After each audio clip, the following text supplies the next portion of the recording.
I thought it was just a spark, until her fire ignited something in me I couldn't ignore. It all began on an ordinary afternoon, the kind of day that feels like it will blend into 100 others. I was sitting at my usual corner table in the cafe, the one near the window where the sunlight hit just right, making the dust particles in the air shimmer like tiny stars. I had my laptop open, pretending to work, though my mind wandered more than my fingers typed. And then she walked in. From the first moment, there was something magnetic about her. She wasn't loud or flamboyant. Her presence was quiet but commanding, the kind of confidence that doesn't announce itself but simply exists. Her hair fell in soft waves over her shoulders, catching the light in a way that made it look like it held tiny threads of gold. The scent of her perfume, warm, slightly floral, not overpowering, lingered in the air even after she passed, subtle but impossible to ignore. I tried to focus on my screen. I really did, but my eyes kept drifting back. She glanced around, scanning the cafe, and our eyes met for a brief second. A small, polite smile tugged at the corners of her lips, one that felt loaded with unspoken stories. My chest tightened, not with longing exactly, but with recognition. Recognition of something familiar yet impossible to name, something that made time pause for a heartbeat. She approached the counter, her movements effortless, graceful, each gesture deliberate yet natural. There was a slight hesitation as she reached for the menu, and I noticed it. Small human details, the kind that tell you someone is more than just their appearance. I watched her fingers brush against the coffee cup she picked up, the way she tucked a strand of hair behind her ear without thinking, and it was as if she had pulled me into her orbit without saying a word. And then it happened. A subtle, accidental touch. Our hands brushed as she reached for the same sugar container I had just set down. It was fleeting, just a brush, but it sent a tiny jolt through me. She didn't pull away awkwardly, nor did she linger unnaturally. She just smiled, polite and warm, and moved on. But that brush of skin left a trace, a memory, a question that wouldn't let go. I didn't chase her. I didn't even plan to. Yet, something in that moment, the way she carried herself, the quiet warmth in her eyes, the effortless way she drew attention without demanding it, stirred something inside me. It wasn't youth or beauty that captivated me. It was fire, the kind that burns quietly but steadily, that commands attention because of its strength and presence. As she found a seat across the cafe, I stole glances under the pretense of checking my screen. I could see her settling in, sipping her coffee slowly, eyes occasionally wandering to the window, lost in thought. She seemed so alive, so present in a way I hadn't expected. And in that unexpected encounter, I realized I wasn't looking at just another stranger.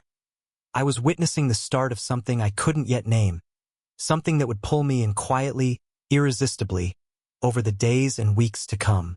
That afternoon, I left the cafe with a restless energy I couldn't explain.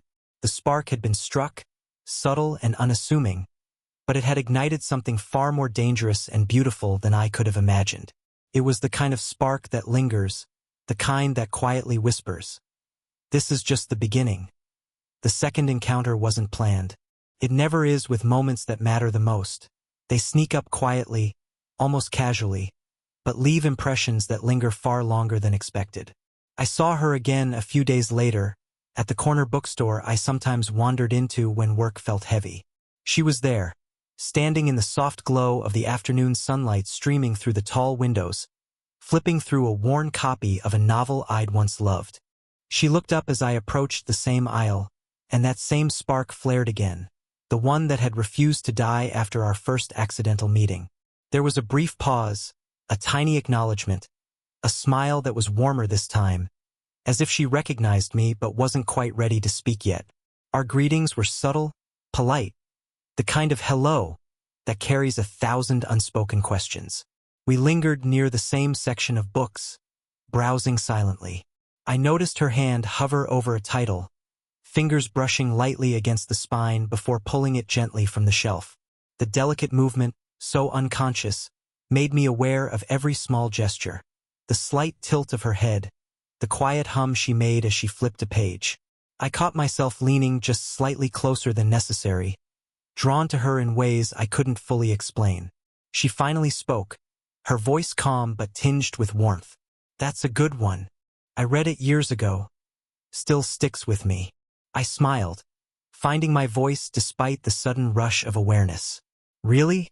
It's one of my favorites too. The ending, it always gets me." The conversation was simple, almost mundane, yet it carried an unexpected weight. Between words, our eyes met more than once, holding a pause that said everything we weren't yet brave enough to say aloud. The subtle touches began to emerge in small ways. Our hands brushed over the corner of a book, a casual gesture that left a shiver of awareness behind. We moved side by side to another aisle, shoulders brushing as if by accident. Each contact was fleeting, yet intentional in a way that neither of us fully admitted. I felt a quiet thrill, a nervous excitement that left my chest tight and my mind unusually focused on her presence. And then there was the laughter, the small, gentle laugh she offered when I made a light comment about the difficulty of choosing just one book. It wasn't loud, not performative, just hers, soft and warm, and it carried a resonance I found myself replaying long after she left. It was in these quiet, ordinary moments that the first threads of connection began to weave themselves between us. By the time we parted, there was no dramatic declaration, no sudden emotional breakthrough, just a subtle acknowledgement of a bond that was forming.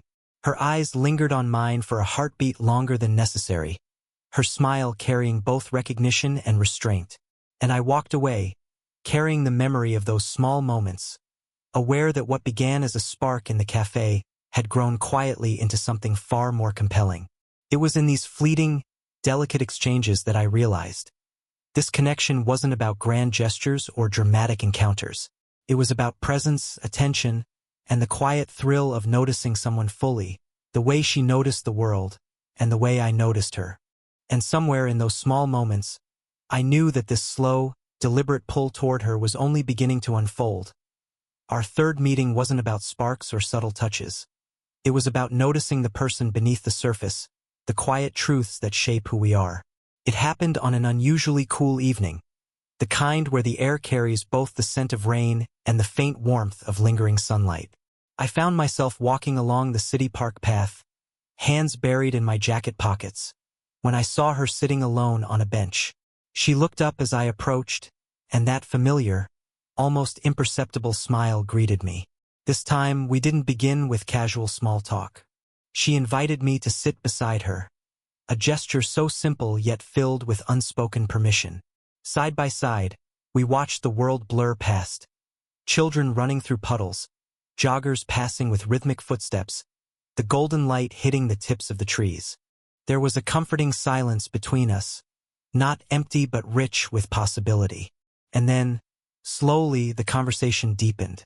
She spoke of things she rarely shared, moments of doubt, the weight of past mistakes, the little victories that no one else noticed. I listened, aware of the subtle shifts in her expression, the faint crease in her brow, the slight tremor in her fingers as she rested her hands on her lap. There was a vulnerability there, delicate yet unguarded, and it drew me in completely. I shared some of my own struggles, my uncertainties about life, work, and the invisible pressures that often go unnoticed. There was a strange relief in speaking aloud the thoughts I usually kept to myself. She nodded in understanding, sometimes offering a soft, "I get it," or a glance that felt like a quiet handshake of empathy. In these shared moments, I realized that the distance between us, the age difference, the social expectations, was insignificant compared to the honesty that connected us.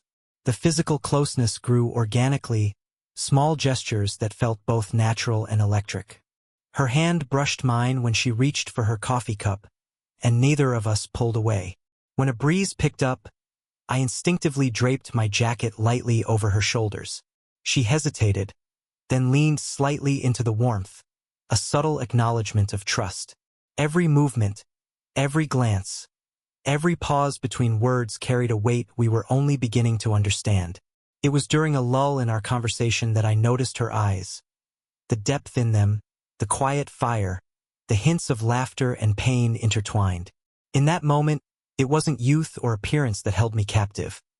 It was her presence, the way she reflected pieces of myself back at me, showing me that connection could be both comforting and challenging. By the time we parted that evening, the world seemed subtly different. The quiet intimacy of shared vulnerability had forged a bond that neither of us needed to define immediately. As I walked away, I realized that I wasn't just drawn to her energy. I was beginning to care deeply for the woman beneath the confidence, the one who carried both strength and tender cracks that made her real. In that slow, deliberate unveiling of ourselves, I felt the first true pull of something lasting. It wasn't passion or excitement. It was understanding, empathy, and the delicate spark of trust. And I knew that, step by step, moment by moment, this connection was quietly transforming into something far more profound than I had anticipated. To be why the fourth meeting. I could feel the subtle shift in the air whenever we were together. It wasn't loud or overt. It was in the pauses, the hesitations, and the tiny moments that spoke louder than words ever could. I had started noticing her in ways that made the world seem sharper, as if color had been added to previously gray corners of life. We met at a quiet art gallery that evening, wandering past canvases awash with muted tones. I noticed how she moved, the deliberate grace in each step, the tilt of her head as she studied a painting. Her eyes lingered on certain details, and I found myself watching her more than the artwork. There was a magnetic pull in the way she carried herself, a quiet energy that demanded attention without demanding anything at all. Our shoulders brushed as we moved from one exhibit to another. Each touch was fleeting, almost accidental, yet it left a warmth that lingered far longer than it should have. I felt a flicker in my chest every time her hand hovered close to mine, waiting for the perfect, delicate moment. It was as if the air itself conspired to hold us in proximity, teasing us with subtle closeness we weren't yet ready to name. The glances began to stretch. One look here, one pause there, each holding just a little too long to be casual.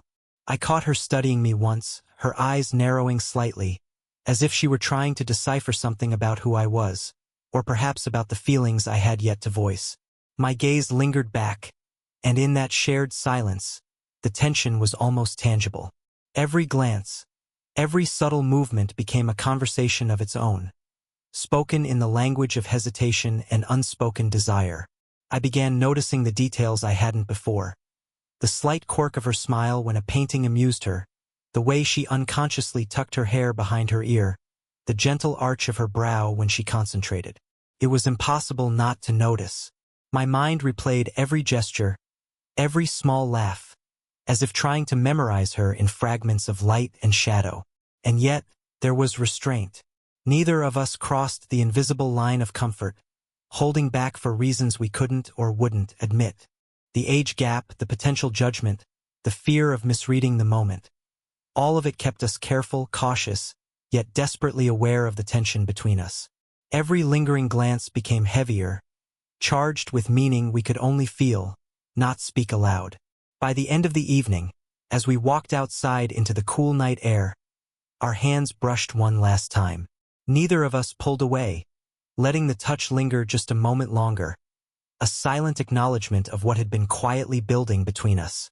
The city lights reflected in her eyes, and for a heartbeat, I saw a flicker of curiosity, of desire, and maybe even a little fear.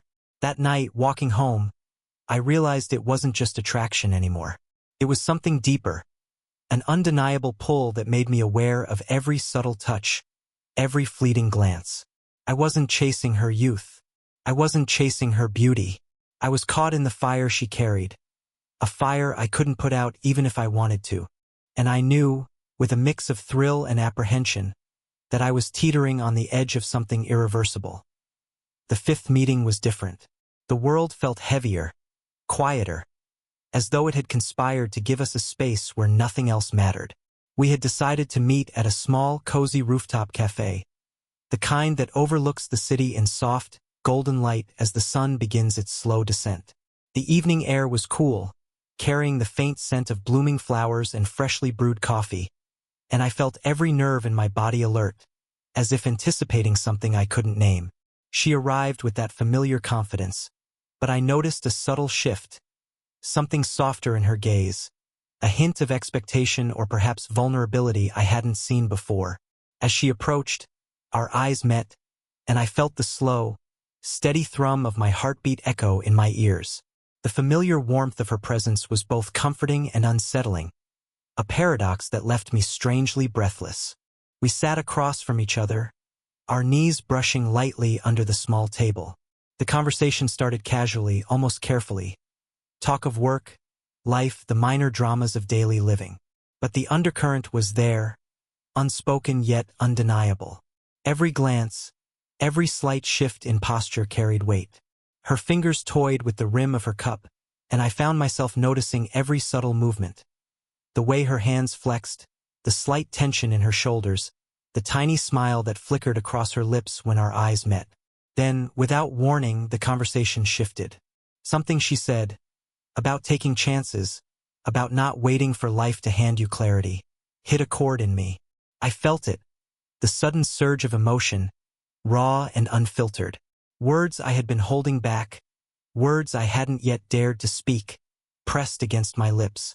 My voice trembled slightly, hesitant, as I began to confess what had been quietly building inside me. I think about you, I said, fumbling slightly, the weight of the admission settling like a stone in my chest. More than I probably should. My fingers twitched against the table, craving contact, yearning for a signal that she felt the same, but I held back. I wasn't ready to fully cross the line. Her eyes softened, and for a moment, the city and the cafe seemed to vanish. She reached across, lightly brushing her hand against mine, just enough to let me know she understood, without rushing, without forcing. That single touch, light and fleeting, carried more intimacy than any words could. The warmth lingered on my skin long after she pulled back, leaving a quiet ache, a yearning, a hope suspended in the air. And then hesitation returned.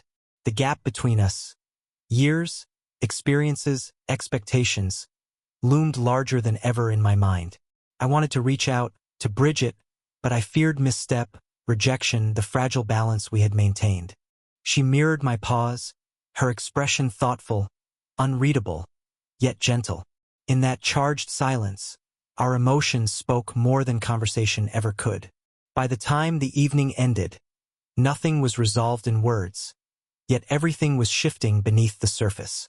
The confession, halting and vulnerable, had ignited something undeniable.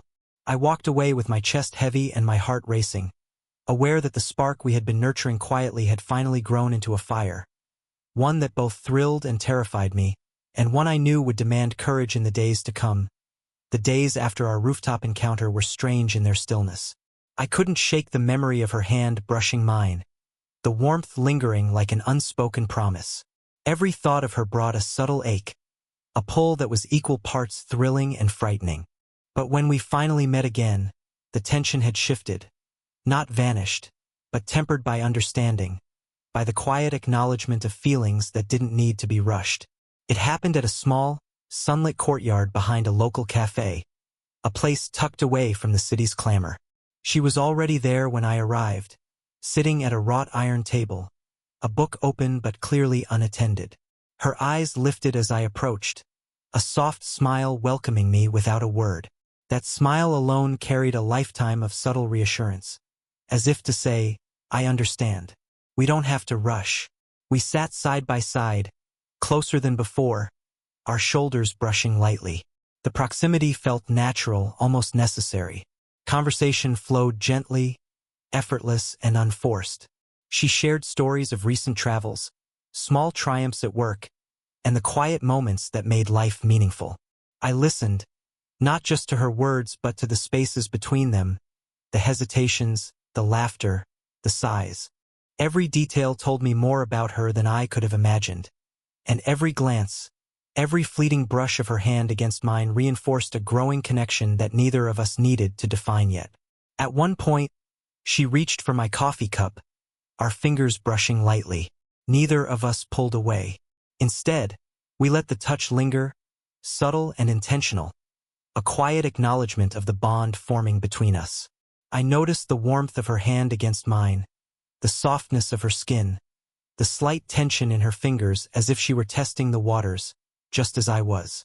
It was a dance of restraint, an understanding that intimacy didn't always need words to be profound.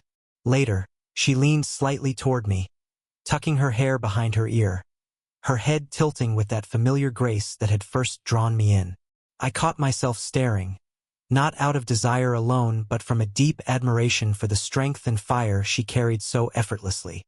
I realized then that it wasn't her age, or even her beauty, that captivated me. It was the vitality, the courage, and the quiet intensity in her presence. We spent the afternoon in companionable silence at times, speaking only when words felt necessary. In that space, I understood something crucial. Connection wasn't measured by declarations or dramatic gestures, but by understanding, trust, and mutual respect. Our emotions were real, raw, and unspoken, yet fully acknowledged in the small touches, the shared laughter, the lingering glances. As the sun began to dip below the horizon, painting the courtyard in soft amber light, I felt a profound sense of peace. We didn't need to define the future, and we didn't need to rush. Acceptance had arrived quietly, like the first hint of evening settling over the city. In that moment, I realized that her fire had not only ignited something within me, it had illuminated a path forward, one where emotions could exist fully, deliberately, and beautifully, without urgency. I left the cafe with a heart lighter yet fuller than before, carrying the warmth of her presence and the quiet understanding that sometimes, the most profound connections are those that are nurtured slowly, tenderly, and with absolute honesty. The final chapter of our story unfolded on a crisp, early evening, the sky painted in muted shades of rose and lavender. I found myself walking to the little park where we had shared quiet conversations before, the same place where our first meaningful connection had begun. The air carried the faint scent of fallen leaves and distant coffee shops, a combination that felt oddly comforting. And there she was, waiting, leaning casually against the railing as if the world had paused just for us. This time, there was no hesitation. Our eyes met, and for the first time, it felt as though the space between us, both literal and figurative, had shrunk. Her smile was softer now, warmer, carrying a weight of understanding and shared experience. I felt my chest tighten, a familiar thrill, but also a profound calm. The fire between us had been acknowledged, tempered, and finally embraced. We walked side by side along the winding path, shoulders brushing gently, hands occasionally close enough to spark awareness but not yet touching. The conversation flowed freely, not about grand confessions but about the quiet details of life, memories, hopes, and the simple joys we'd both learned to notice. It was in these ordinary exchanges that the extraordinary intimacy had formed. Eventually, we paused on a small wooden bridge overlooking the pond. The water reflected the fading sky, ripples shimmering like liquid gold. She looked at me then, her eyes holding the depth and fire that had drawn me from the beginning. "You realize," she said softly, "that this whatever we have, it's not about age or timing or expectations. It's about being here now." I nodded, unable to find words that matched the intensity of the moment. Instead, I reached out, lightly brushing her hand with mine. She didn't pull away. We allowed that touch to linger, a simple, deliberate acknowledgement of all that had built between us. The warmth of her skin, the gentle pressure of her fingers against mine, spoke louder than any declaration could.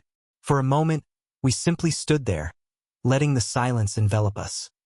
A silence rich with understanding, acceptance, and quiet joy. I realized then that the journey wasn't about chasing youth or escaping loneliness. It was about recognizing the fire in someone else, letting it illuminate the corners of your own heart, and finding the courage to respond in kind. We shared a small, deliberate smile, a lingering glance, and a soft cheek touch, enough to seal our bond without needing words. There was no rush, no dramatic climax, only the slow, steady confirmation that we had arrived at a place of mutual respect, desire, and emotional intimacy. As we walked away from the bridge, side by side, I knew that the story had reached its emotional resolution. Whether together or changed forever, the connection we shared had transformed both of us. I didn't chase her youth. I fell for her fire. And in that fire, I found not just love, but understanding, growth, and a sense of belonging I had never expected. The evening air was cool against our cheeks, the city lights twinkling softly in the distance. And in that quiet, unassuming moment, the story of us reached its perfect conclusion, slow, deliberate, and deeply human.